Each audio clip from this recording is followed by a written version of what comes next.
We grow up learning to eat certain foods, but what if bugs were on the menu?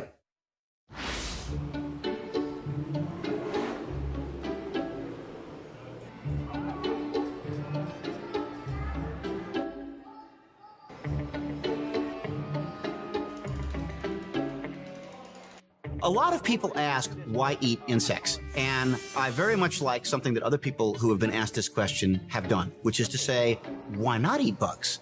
In 2011, the United Nations FAO, the Food and Agriculture Organization, delivered a paper. It's about a 100-page paper basically advocating the practice of insect eating for everybody, not just the developing world, as a good environmental thing and a good nutritional thing to do. How are y'all doing today?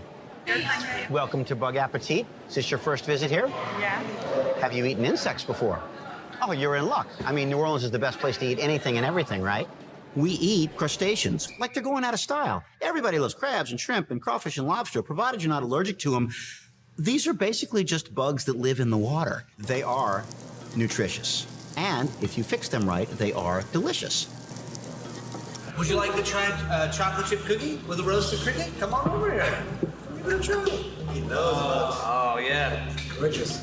All right. There are some serious researchers in laboratories who have done assays of the nutritional content of many different kinds of insects. And across the board, insects have high amounts of iron, phosphorus, calcium, niacin, riboflavin, thiamine, all things that we need. The insect that I know the most about nutritionally is the cricket. We have looked at these insects per 100 grams, and in the case of house crickets, which we serve a lot here at the Autumn and Butterfly Garden and Insectarium, you've got about 12 grams of protein, about 5 grams of carbohydrate, and I think 5 grams of fat. And nutritionally, that's a very good balance.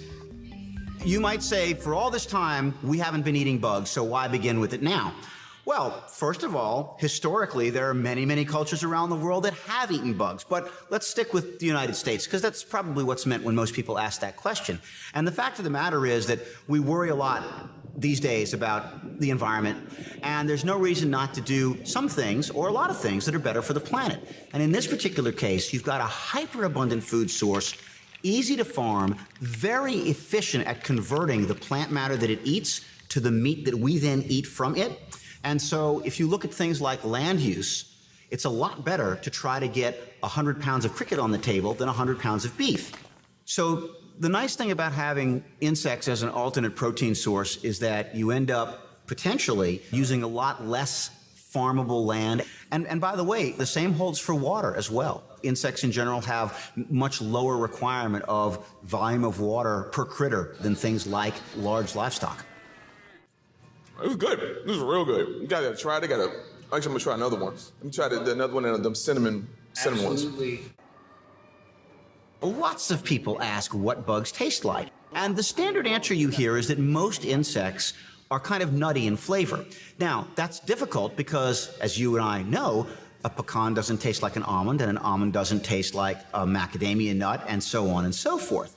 So I would suggest, if you're really curious about what a bug tastes like, you try it.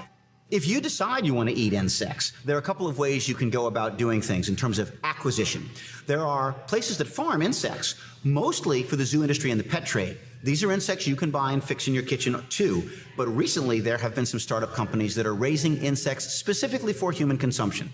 The alternative to that is to forage. You can go out on your own and look for insects. Now, I would recommend looking for insects that are outside of an urban area so they don't have various pollutants on the outside of their body that you would have to worry about washing off.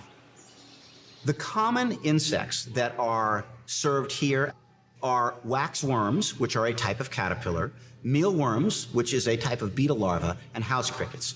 House crickets taste a lot like sunflower seeds, especially after you roast them. Waxworms are interesting because you can poach them or boil them, and they remain soft. And, you know, they kind of pop when you chew them. It's a gushy food. But you can also fry them, in which case they're crunchy. They're kind of fatty and kind of buttery. As for mealworms, this is going to sound strange. I am allergic to mealworms. So I don't have a good description of what they taste like. As for the more exotic ones, I like to fry my dragonflies, and when that happens, they taste a lot like soft-shell crabs. It's your lucky day. We don't serve dragonflies all the time here because we have to go out and catch them ourselves. These are nice and warm. They just came out of some oil. I fried them lightly, and they have a little bit of Dijon soy butter on top. And I put it on top of a little mushroom. And I'll tell you more about that after you let these folks know what you think of it.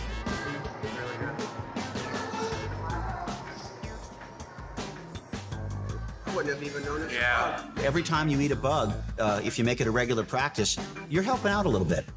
I ate a bug. You ate a bug, yeah. I ate a bug. Yes, I did. I'm so happy about this. It's so cool. Did not expect this coming down here today. But I'm glad I did.